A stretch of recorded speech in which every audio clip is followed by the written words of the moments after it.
Hey everybody, Ben here from the Bonehead podcast, and we've got an unbox and review for you today featuring what has to be considered the most dapper of all the star players out there. Yeah, sorry Griff and your random handbird.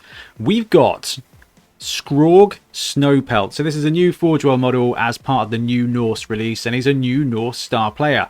Spoiler alert, he is a Yeti. He's a slightly different Yeti when it comes to skills, though. Stats are Yeti, skills are different. Watch our star player spotlight to kind of talk through what he does and why you'd take him. But for now, we've got the Forge World model, so we are going to clean it up, cut it up, put it together, and have a look.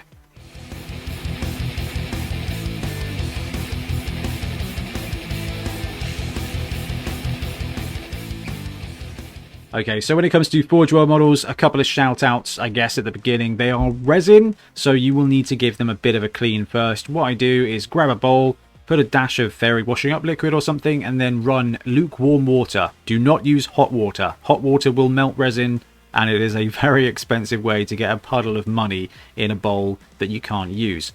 And don't drink it. Don't eat it. Just use it as it's supposed to be used. So I let it soak for half an hour and then get a big dry brush and give it a bit of a clean off and then let it dry, and it's good to go. The reason for that is it's a resin model and there will be release agents in it, which means that glue won't work quite so good and primer won't work so good, and that is very important when it is a model to be built and painted. Now, Forge World cover the instructions in it, including the rules as well. So the instructions for Skrog, this guy is a big guy, which is good. 10 pieces. Okay. Now, from the looks of it, I guess the thing we always have to check when it comes to Games Workshop models is, do I have to build the face out of lots of little pieces? And it does look a little bit like we've got a couple of bits of face there, pieces 1 and 2. That sounds about right. So we'll build it in a second. But first of all, let's have a look at the chunky pieces of resin that you get with this guy. So look at the casting. Excellent. Okay, already we can see that even though they've got entire cities worth of constructions added to the bottom there to be these tabs, the casting quality is really good. Now this is interesting. So on Skrog, there doesn't appear to be a ton of flash. This looks like a really clean cast, which is very nice. We've seen some of the other star players from Forge World and there's been a little bit of flash. So we've got a little bit of an extruder, a bit of a mold line at the top of his finger there. But actually, otherwise, the detail is pretty excellent. Now, that looks like a mold line, but it isn't. It's actually the kind of stitching of his glove you can see above in his actual profile pitch.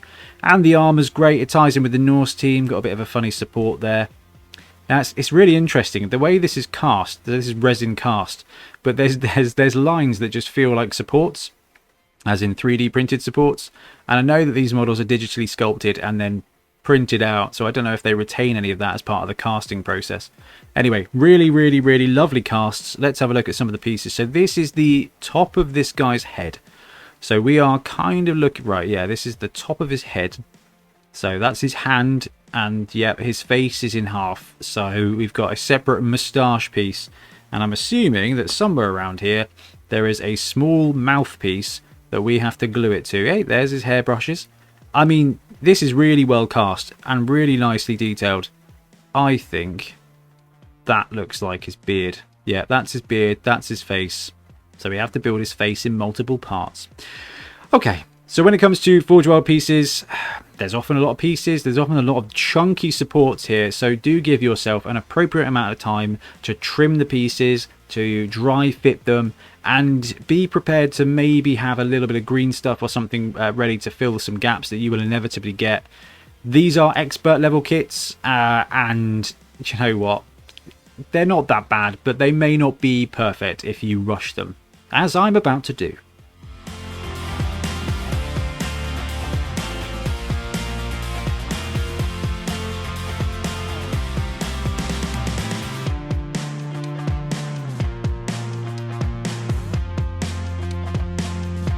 Okay, so he is all built up. You've got to kind of fit the hairbrushes into the right groove. And I tell you what, this piece though, the horn, I forgot to glue on and then actually slot it in really nicely.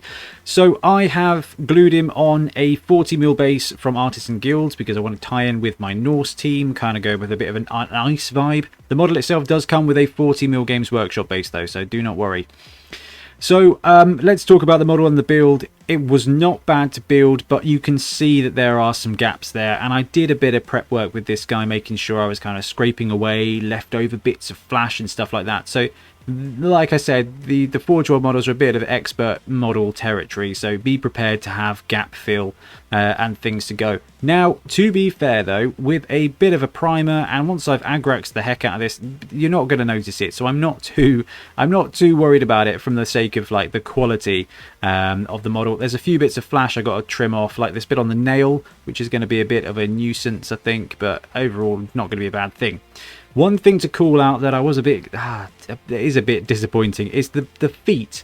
Now, the feet have got these mounted points on, so the claws and things like that are jointed to it, which means that there's a bit of overhang this side. That could just be my basing, but regardless of what happens, you've got, what, a mil? Brilliant. You've got about a mil there. In fact, this is good. This helps us. You've got about 1 millimeter or so where it's just raised platform. Now, to get that to look good on a base, you're going to have to put sand around it to kind of blend in. Most of the time, that's not going to be a problem. Only if you want to do something cool with your basing, like I was trying to do there. Now, resin, you have to use super glue when it comes to gluing onto 3D printed bases. Sometimes it doesn't work. But look, the build wasn't too bad. As far as Forge World models go, not too bad at all. Well, let's do the size test. So, Skrog is a Strength 5 Yeti. This is a Strength 5 Ogre from the Dungeon Bowl box set. And if we line them up, Skrog is actually massive compared to that Ogre. Now, yes, there's a millimeter of base there, but this dude is literally head and shoulders above this Ogre. He's monstrous. Now, I've got Skrog to be the Yeti on my Norse team because it's just a cool model. The rules are interesting. I don't know if I'll ever really take him as Skrog, but I will always take him as my Yeti because, like it or not, it's a very cool model. They've really committed to the design, and it looks really, really, really sweet. So, mass, he's bigger than an Ogre. He's taller than an Ogre. His pauldrons help, okay, the shoulder pads help, but this dude is an absolute giant. And if we compare him to a standard Norseman, then actually he is, look at the size differential, absolute massive. It's brilliant. Now, I do have an actual massive model here, which is the Rockgut Troggoth that I use for my Snotling team. The Skrog is more of a reasonable size, so he's not quite as big as an Age of Sigmar Troggoth, but he is bigger than a Blood Bowl Ogre, and I think he should be. He's not too gigantic for the Blood Bowl pitch, though, and as you saw, he does fit on a 40mm base. There is overhang, and obviously his big pointy finger is going to get in the way, but it is a really fun model. And there you have it, one disc-based Skrog. Actually, you know what? We can see in the picture here, he's got the mounting points are actually raised a bit, which is interesting. I haven't seen that on too many of the Games Workshop models, but I guess we should be grateful that there's 2 points at which it touches the base and not just one, which is technically progress. Okay, so Skrog, Forge World model, a lot of technique, a lot of technical stuff you're going to have to use to get the model perfect. But he is pretty cool. The sculpt is, the sculpt is Marmite, whether you like him or not. That's going to be down to your personal taste, should we say. But it's a great model. It's a good size, and it fits in so well with the aesthetic.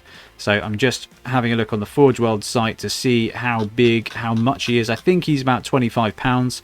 I might be slightly wrong there, but all I've managed to find is the blooming big set. So yeah, Forge World models are not cheap, and they're not too quick with the postage. £25.50. There you go. I needed to nail that down. Do you need him? No, but you are going to need a Yeti, and actually this is a really fun model to use as your Yeti. There's a ton of alternatives you can go with. There's a ton of other models out there. You can just use an Ogre if you want to, but actually I love that he ties in with the Norse team. The model is quite fun. It's probably one of the most fun models out there. Him and Scylla are the most like cartoony and exaggerated Blood Bowl models. I actually really like it. I have a sneaky feeling this is a Windsor Chog model as well, which makes me really happy because I love supporting Windsor Chog. So yeah, I like it. Let me know what you think in the comments. Do let me know, because Skrog is a bit of a divisive model. Size-wise, he's good. He fits in with the Ogre. He fits in with the Norse team. He's bigger than an Ogre. I am therefore very happy. Bit disappointed with the feet, but hey, I'm not going to paint him very well anyway, so it's not really going to matter. But yeah, overall, good stuff. expensive, complicated, a lot of work, but a lot of fun. Anyway, let me know what you think. We'll be back soon with more Blood Bowl content. Happy blocking. Thanks very much for watching. We really appreciate your support. If you want to help support the channel even further, please like and subscribe, or come join us on our Patreon.